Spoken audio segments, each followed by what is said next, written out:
Hi there and welcome to Bustthenet on a show brought to you by One Football App. Yes, today's topic is going to be different. I'm not going to look at diaries, but I'm going to talk about overloads. Some of you have asked me questions. I want to bring you guys back to Football Manager 2017 where I did a video on how to create overloads. That video is still relevant.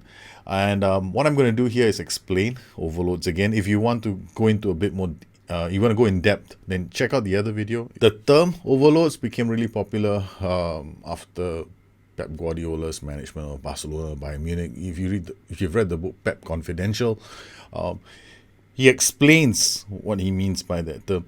Now, what is an overload? An overload is simply this: passing the ball with a clear intention to force the opposition into a certain area of the pitch so that you draw most of them there, unlocking another side of the pitch to create one versus one situations. There are many examples of this in real life.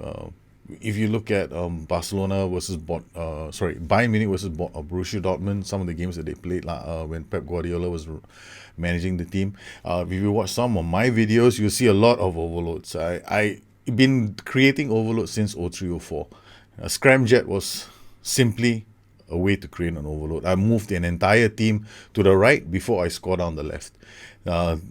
Lately, my team has been to draw the entire team to the left while I score on the right. The goal in creating overloads is very simple. You need players who can hold up the ball and draw players to them. So here we've got a Wenderbeek who's a playmaker. He draws 3 players to him. Then we get another play where he goes out, draws a few more players. We create an overload on one side of the pitch and a 1v1 situation on the other side. You can create overloads with a lot of systems, but you fundamentally need to think about 2 things. How do I move the ball around the pitch? The important thing here to remember is the key here is that whichever side of the pitch you want to overload, you need players who have first touch, who have good balance and agility. So how do you make an overload? An overload is simply this. You can do it in 2 ways. The first way, of course, is, some people go into a tactic and do it asymmetrically, meaning doesn't look like an orthodox formation. What we have to remember is you've got to take the nut or formation out of your head. Like if you don't think of formations as a 4-4-2 or 4-2-3-1 or a 4-5-1.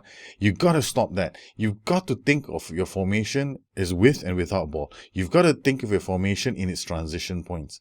So when you're defending, what does your formation look like? When you're attacking, what does your formation look like? When you're trying to consolidate play, what does your formation look like? You have to have a clear idea in your head how the ball is going to move.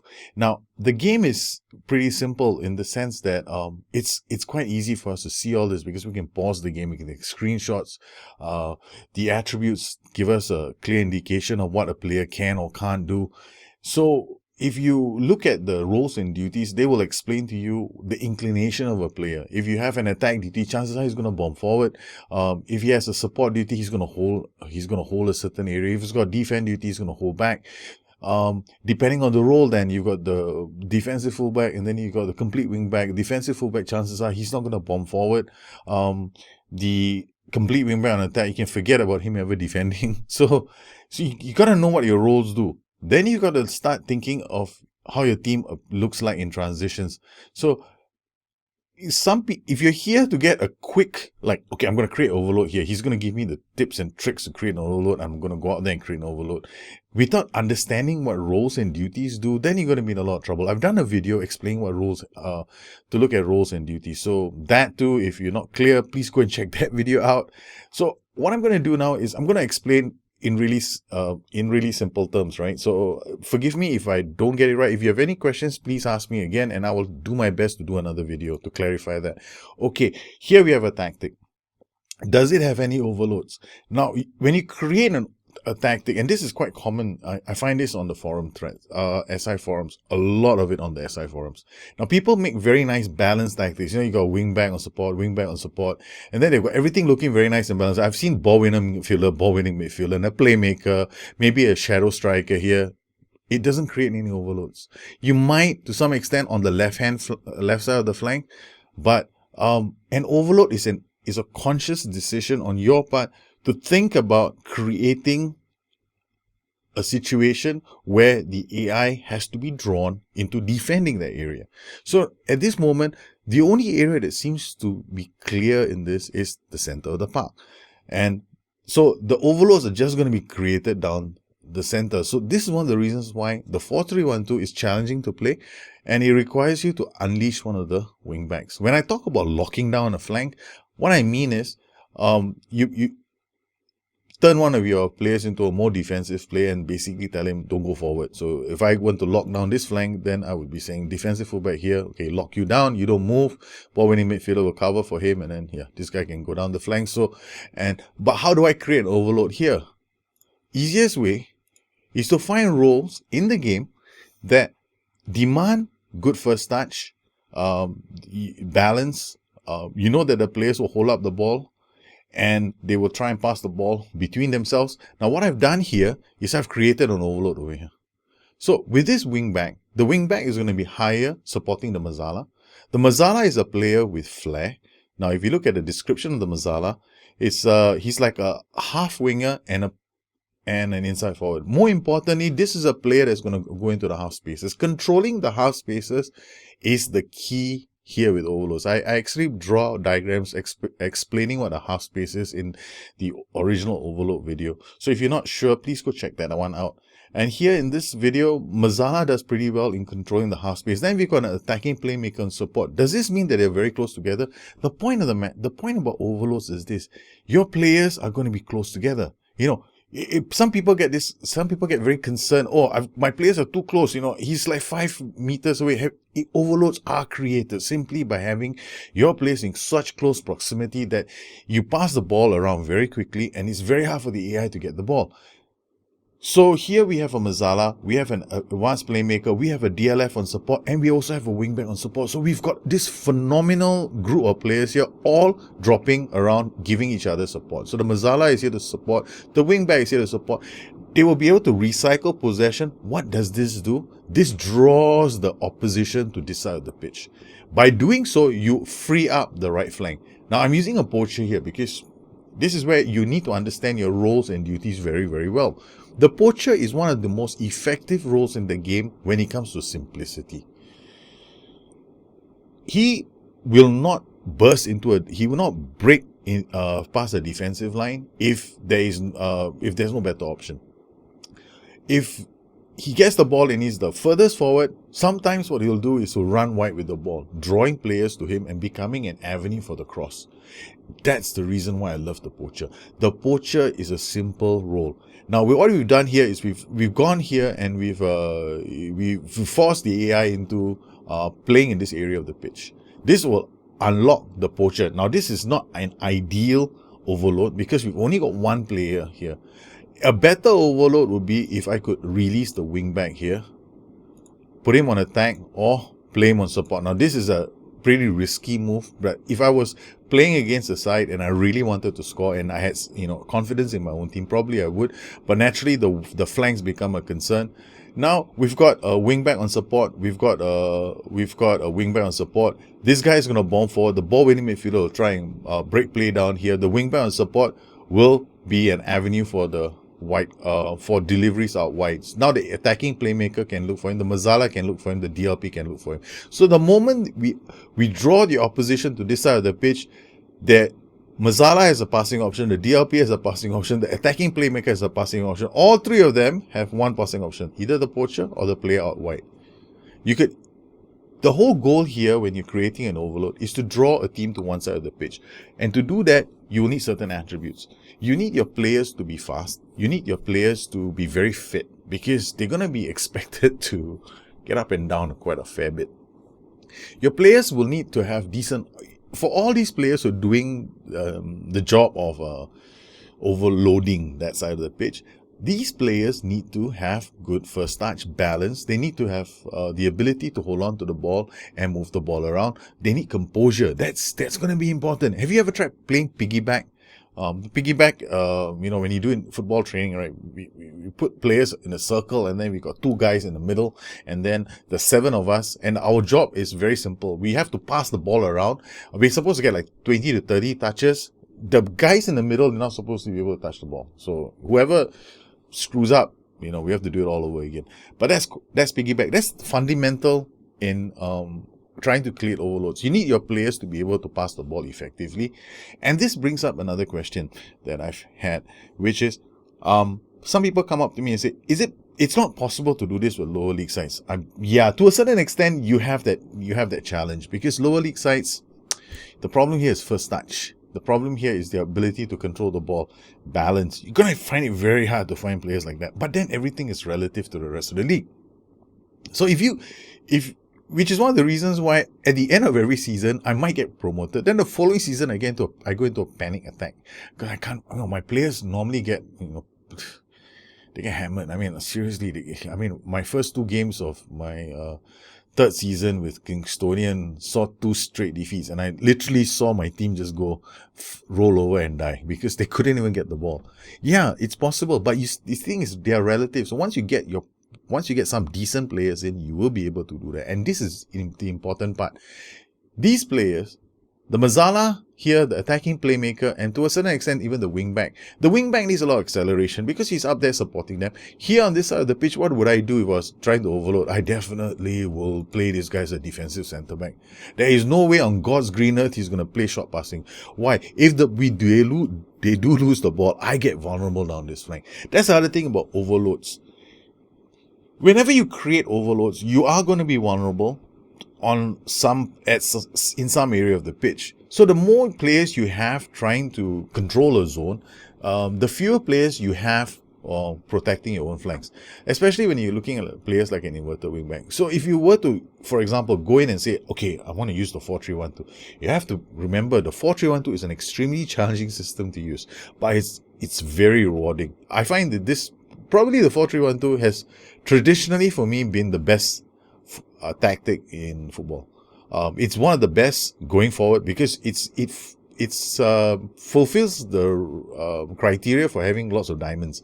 So it's got a diamond here in defense, it's got a diamond here in attack, it can provide so many diamonds in this tactic. So when I'm looking at how I move the ball into the final third, I will see the wingback coming up here to support play. The Mazzala is somewhere here in the half space. I've got an attacking playmaker who will drop around this zone. The Mazzala will also be told, if I want to lock down the pitch, after a while, I could easily tell this wingback to become a defensive fullback and then tell the Mazzala to run wide with the ball. So I still continue to create my overloads. So this is one way to create an overload with, say, a 4-3-1-2. But what about the other tactics that are in the stable, like 4-1-3-2? Here, it's very hard for me to create an overload. Tough.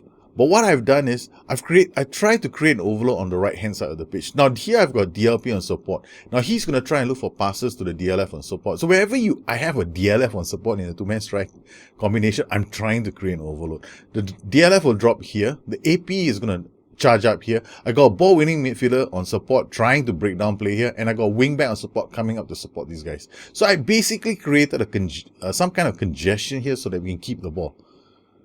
And if the ball does come down this flank and breaks, I got a wingback here on defense and a ball playing defender here, and all they do is they clear balls over the top. Because chances are if they try to attack me, they might leave themselves exposed, and I got a poacher on attack waiting to flood the line. So either way, we win the ball here. I got DLP on support, I got a poacher on attack. This is a rather defensive system. And then I've got another system here called the 4-4-1-1. It's the Firefly. This is another system which is intentionally set up to create overloads. Here the overload is very clear. By now you should be able to tell where my overloads are happening. Now if you think it's the right hand side of the flank, then you're wrong. It's actually the left. The left hand side is where I'm creating the overloads. I got an inverted wing back here. He pushes into this space here. The Mazzala goes up to support. The attacking playmakers here. DLF will drop deep. The winger will punch this way, drawing players to them. And I got a wide midfielder on attack who's playing as a mid-round router who's going to come in late to score goals. So here what I've done is I've looked at creating roles and duties, made sure that there are enough players in close proximity and support so that we can draw the opposition to us. By drawing the opposition to us, we are able to unlock another area of the pitch so that we can create 1v1 situations. And that's the key to having a good overload. And overload isn't about just taking roles and duties. I've seen people do this. They go like, okay, I want to create overload, like how he said. So this is what I'm going to do. So this is, I've seen this. Somebody actually sent this tactic to me. So does this tactic look like a very good overload? It looked something like that. And he came out to me, I'm trying to create an overload on the right hand side of the pitch. Yeah, but you don't create an overload simply by putting figures there, You have to think about, you need to think about taking the ball from defense into midfield, and how does the tactic look after that? Now here, when he sent in this tactic to me, and I was thinking to myself, now, okay, fine and dandy, you'll probably be able to keep the ball here, but how the heck are you unlocking this side of the pitch? You got this wing back somebody has got to find him here in space, and then you got all these players parked here. You might be, but the AI is going to just come down this flank happily, and then what these players are all, you're actually not overloading. You're only overloading when you get the ball, if you get the ball coming down the right hand side of the flank. And if you don't, the AI is just going to come down this side of the flank. So you're going to be drawing all your players to this side of the pitch. So CM and support comes here, but there's nobody else here. So chances are it's not going to be a very strong tactic. So when you're creating an overload, don't just think about it in asymmetrical terms. Think about it when you want to move the ball from defense to midfield and midfield to attack. It's really, really important. So when you're thinking about overloads, you got to start thinking in terms of roles and duties. So you got to think about what are the roles and duties that are going to be in close proximity for me to create overloads. I need players who can draw other players to them. The good starting point is to think about support duties. Then you need to think about certain roles that are good at holding up the ball. These are your typical playmaker roles, like the attacking playmaker, the Mazzala, the DLF on support is a great role. The F9 is a great role. The winger, even the winger on support and the attacking playmaker on the flank, they're all great roles. To create overloads, you got to think about the right roles and duties to use in the game. So if you create a very, very symmetrical looking tactic, sometimes you're not going to create overloads. Everything looks so balanced, where the hell are the overloads going to come from? That is really luck. What I normally do is I look out for roles that are going to be supporting a certain zone very well. So I identify whichever zone I want to create overloads in. Okay, so we dealt with certain things here. We've dealt with how you have to think of your tactic not in like a telephone number, but you got to think of your tactic as what it looks like in defense, midfield, and attack. You also need to look at the roles and duties of your players. You also need to think about the attributes of your players. Finally, and this is probably the most important part, if overloads are such a cool thing, how come you don't win every single game? The truth is really simple. You need to do your homework. You need to know what the tactic is the opposition are trying to do. Because if you don't do your homework, you don't because if I'm really hardcore about wanting to win a match, I will try and identify how they try and score their goals, looking for a eureka moment. Okay, so this is how I'm going to play against them.